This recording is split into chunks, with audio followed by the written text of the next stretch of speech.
Cassandra had dolled up and cut quite the figure that night. She was at the club, of course, seeking the man she would take home tonight. She took one home every Saturday night. She liked to think she had some high standards, in spite of the ever-diminishing quality of men these days. It was a rare man that fascinated her anymore. The rest, the ones she settled for on most weekends, they were just going home to fill the important base desires. From her perch at the bar, she happened to spot a man that had some instant potential. He was handsome, well-dressed, and stood out among the crowd. He was positively hypnotic. Cassandra allowed him to approach the bar before she prepared to make her move. But as if fate had decreed it, he came directly up to her.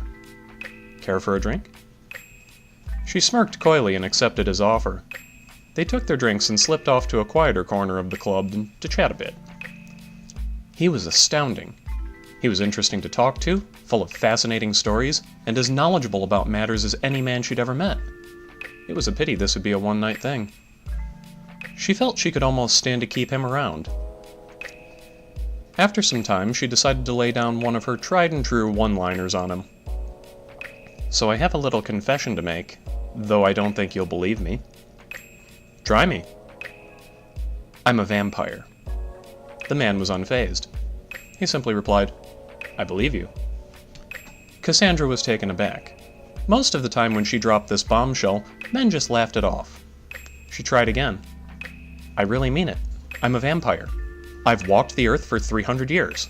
I drink blood." "I believe you." Cassandra was dumbfounded. "Really?" "Of course. And I have a bit of a confession of my own." "Oh?" "I'm the sun." Cassandra laughed.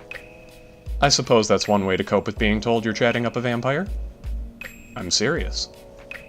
Cassandra was intrigued. This was definitely a different sort. "In all my 300 years, I have never, ever heard anyone claim to be the sun." "In all your 300 years, this is the first time you've ever met the sun." "You've got to be giving me some sort of double meaning here. Like, you mean Son of God, right?" "No, I'm the sun. The star you see in the sky every day."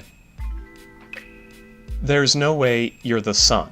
It's an enormous ball of burning gas in the sky." "I'm aware of what the sun is. All the same, I am the sun."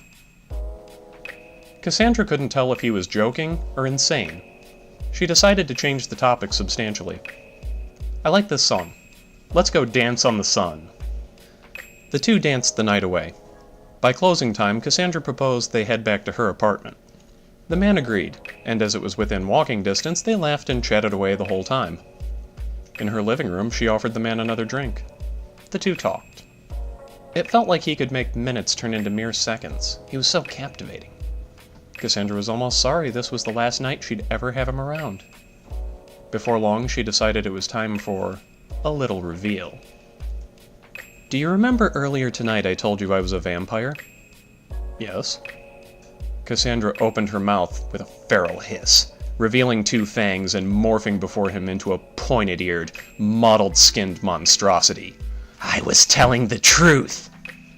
The man puffed out his chest. "Just through this shirt is my heart. See if you can tear it out." Cassandra thought him quite the fool. She was only happy to oblige. She dashed towards him and tore open his shirt. She was blinded by light and burst into flames. She let out a scream that rattled the entire building. She couldn't understand. She looked back up to him, but instead of the man, she saw the curtains of her own window, which she'd thrown open. As she burned and smoldered into a pile of ash, her fading consciousness was flooded with a voice from afar. "Your 300 years upon the earth are but the single tick of time to me. You are smaller than a speck of dust. I heat the planets themselves and push the winds across worlds. In my eons of existence, I have seen more than your feeble mind could ever comprehend. That I could drive a creature to self-destruction is limited only by the breadth of the imagination. A weak imagination is the sign of a weak mind, and yours was weaker than most."